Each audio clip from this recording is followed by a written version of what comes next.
Thanks everybody. So my name's Stephen Alegria. I do have other jobs other than looking after the trees, and one of them is kind of scooters. But no, look, I think the role in trees that I'm fortunate enough to be involved in is really one of the most exciting and one of the most challenging areas of responsibility. And I must say I'm very fortunate to have a team led by Rachel that are just doing such amazing work in this space. Before I start, I just wanted to acknowledge we are meeting here in the lands of the Ngunnawal people. I'd also like to thank Gin and Dairy and also Julie and the whole team for organising what's turned out to be an amazing event. I had no idea about the level of interest in this topic, so it's really a pleasure to talk to you today. I'm hoping I'm not going to bore you because I think this is actually very exciting. I'm going to talk about a strategy. You know, I'm a good public servant and strategies are very important. But really and truly, as Rachel said, and others have mentioned, the urban forest strategy, which was finalised and released only a matter of a few weeks ago, is really a very important milestone in achieving a whole lot of things in the environmental space and particularly in the tree space. And the urban forest strategy, it is about the urban forest, but as I've said in the title here, it's not only about canopy cover, which is obviously the big ambitious goal that we have is to achieve a 30% canopy cover target across the urban footprint. So that's huge, but it's really worth knowing that the strategy has a whole lot of other things in it that contribute to all of the benefits of the urban forest, not just the canopy cover one. So just to kind of bring you up to speed with this thing, it's actually an action in our living infrastructure plan. So in that plan it says we shall have a 30% canopy cover target across the urban footprint. We've now got around about 20-ish% canopy cover, and we have our forest that is actually ageing. So all of the trees that were planted back in the day are now reaching the end of their life in the coming decades. So not only do we have to replace those trees that are coming to end of life, but we also have to actually plant way more trees to get to that 30%. And when I say trees, importantly, the living infrastructure plan and the urban forest strategy both explicitly acknowledge that it isn't just about trees, it's about shrubs, it's about waterways, it's even about irrigated grass, it's about anything that provides that cooling effect. It's even about green roofs. So where we can't achieve a canopy cover, there is provision to actually count a green roof as being the equivalent of canopy cover. So it's quite a holistic type of strategy in that regard. I think the way the strategy was developed is really important because it was a very collaborative approach, and many of you in this room would have had input to the strategy. We worked with the City of Melbourne through Ian Shears to develop the strategy. So we hope that in that document somewhere there is, we've kind of ticked every box about what the urban forest needs to deliver for us, including, in this case, the importance of pollinators, the importance of biodiversity, referring back to Wally, the importance of the cultural elements of the urban forest as well, that's in there. So we hope we've touched on all of those things, and I think the most exciting part about it is that our government has signed up to this urban forest strategy. So we are expected, actually, as a result of a motion in the Assembly a couple of weeks ago, we're expected to report every year on what have all of those actions actually enabled us to achieve. So it's not just a document that's going to sit on the shelf. It's very much there's going to be a lot of scrutiny, and Rachel's resigned to the fact that we're going to be doing a lot of reporting, but fortunately we do have those tools for reporting, as Rachel showed in her presentation. So yeah, there's a lot of buy-in from the highest levels of government. There's a lot of community support. We know that when we did the consultation on the urban forest strategy, that we had overwhelming support for its objectives and its goals. So that gives us hope that we're going to get that broad level of support, and particularly we need to get obviously the funding in order to be able to achieve what the urban forest strategy sets out to do. As usual, I've completely freestyled, but I think I've actually been on topic more or less. But the vision of the strategies is a resilient and sustainable urban forest that supports a livable city. So it is about, us as the residents having a livable city and the natural environment, and contributes to the well-being of the community in a changing climate. So lots of elements to there, but I think that kind of captures that it is a complex beast to manage our urban forest in a way that meets all of those goals. And certainly it takes a very much a forward-looking perspective where we know that, by 2045, which is only 24 years away, we need to try and have that aspirational goal achieved. So we need to start now. So I won't go through. I encourage you to download the document. I encourage you to have a read of it. You don't have to print it. It's about 58 pages long. But broadly speaking, we've got a series of 6 objectives. I can't see the screen, so I'll just refer to my handout here. So the objectives are around protecting the forest. So that includes high biodiversity and remnant trees, among other things. It talks about resilience. It talks about the preferred species being suitable for a changing climate. Rach mentions the equity issue, so we want to try and have an equitable canopy cover across all of our suburbs, not just have some suburbs which have got 50% canopy cover, others have got 10. We want to try and make it an equitable spread across all of our suburbs, and we want to reduce that reliance on a small number of individual species that are widely planted. We want to try and make that species diversity far more than it is now. It specifically takes an ecological approach to support biodiversity. So it aligns with the nature conservation strategy, for example.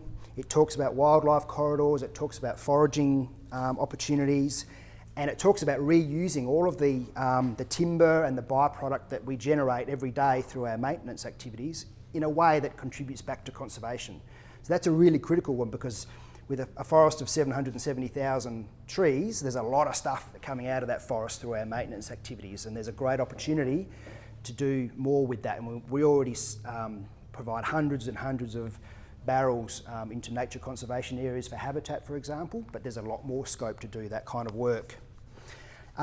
It talks about infrastructure as well. So I think it was, I can't remember who talked about permeable surfaces. I think Matthew, you did. Big challenge. So the strategy, the Living Infrastructure Plan, has a target of 30% permeable surfaces across the city. That's pretty massive when you think about all the roads and footpaths and hard areas we have, trying to get to 30% there. So a big kind of engineering challenge as well as a planning challenge in there. And finally, it talks about the importance of the community, engaging with the community. I think this is, I guess, the value of a forum like this now, is that we're making connections with each other. There's so much expertise in the room, and I think for me the take-home message is that the strategy's there, it's got everything in it, but it's kind of the what do we need to do, the how do we do it is very much an ongoing conversation that we need to have with everybody in the room, with the whole community in fact. So the strategy is very specific about engaging with the community. Some of those documents that Rachel had before, the educational materials, for example, but also the hands-on things. We would never have the capacity as a government agency to do the kind of thing that Julie's done with her, with the Act for Bees website and all that information. It's just gold. So that's a real great example of how these partnerships can work. The little diagram here just really, just reinforces the point that we've got these 4, overarching objectives: the canopy cover, the diversity, the biodiversity and collaboration. But today, I guess these 2 are the ones that I'll just drill into a little bit more, because obviously the focus of today is very much around those biodiversity issues, and we've all got an opportunity to collaborate together today. So one of the actions around biodiversity speak to the key threatening processes around loss of habitat. So our mature remnant trees that were here before Canberra became, were settled by Europeans. The connectivity, the habitat connectivity is an issue. The big one that we've got is also urban densification. So the government's got a policy of 30% of our urban growth will be through infill in existing suburbs, and 30% will be greenfields. So I guess I really resonated with some of the challenges that Matthew was talking about how do you design the neighbourhoods and suburbs to be sustainable. And I guess we've got that on a vast scale, but also we've got to work with what we have. We haven't got the luxury, but also a challenging luxury of a new greenfields area. We've got what we have, and we've got the community that live there. So there's a huge challenge in there to manage that increasing densification while also providing space for trees, for biodiversity, for habitat. And the other one, of course, I talked about the diversity and resilience, which I think everyone's fully aware of. So some of our key actions there are around mapping, protecting and managing our remnant trees. So we don't really have a good handle on exactly where all of our precious remnant trees are. So we've got an action to actually map and protect them, and how can we manage them better. I think some of the examples here at Ginninderry are really instructive around having, you know, little pockets of biodiversity around those remnant trees and not just having a mown space under them. We understand about the understory, promoting natural regeneration. And again, we need to work with the community, because people will see an unmown area and think, oh, you know, the government's slack. Well, you haven't bothered mowing there, but no, that's actually a conservation area. We're trying to promote. So trying to get people to understand and come along that journey with us is you know, it's a shared challenge for everybody, I think. We've got a specific action around the habitat for bees and wildlife and insects. And I mentioned the using the byproduct of the urban forest to support biodiversity. So yeah, very much a very upfront acknowledgement that biodiversity is a critical objective of our strategy. And likewise, I mentioned the community partnerships. How do we kind of engage the community's interest in energy? I mean, we've got about 66 urban sort of land care, park care groups now. We can't really take on many more because we haven't got the resources, but that's just a kind of a tiny sign of the energy that's out there from people wanting to contribute.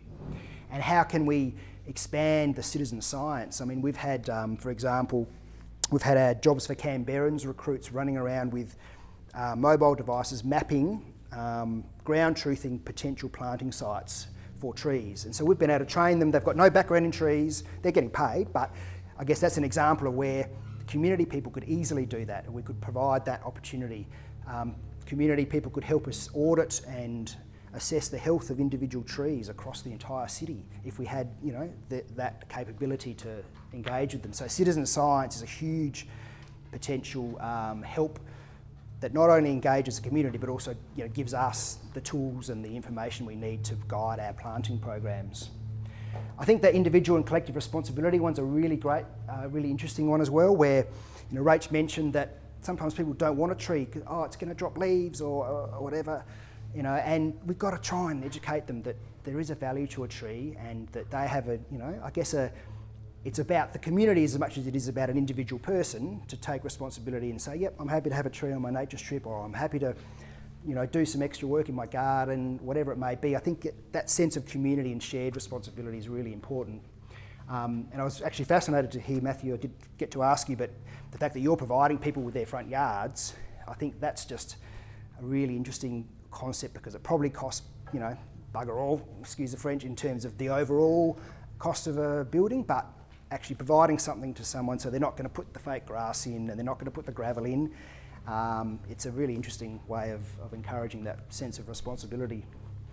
And young people as well, I mentioned as a particular audience where we need to, I guess, tap into young people's concerns about the future and show them there is a way that they can actively take part in, you know, building their own solution. And likewise with Indigenous people and traditional owners, we recognise that they've got a massive role. So yeah, so really they're the key things in community partnerships. And again, a whole lot of actions, or probably about half a dozen actions that will be held to account to for delivering over the next, well, between 1 and 24 years, depending on the action. So that's really a snapshot of the urban forest strategy. But as I say, I think it's really valuable to note the level of buy-in that we've got in this strategy. We've got an aspirational target which is achievable. We've got a very willing government, we've got an amazing team behind us, and we've got a lot of community goodwill that's going to be built. And I really just encourage everybody in the room to, you know, play whatever part you can play in, I guess, doing whatever you can do to help us achieve these goals and objectives, and make sure that we have an opportunity now where we're living the result of our previous efforts in planting years and years ago, so we're reaping the benefits, and I think it really is beholden on us now to kind of, you know, take what action we need to take and make sure that our future generations are also have the same benefits that we enjoy so much. Thank you.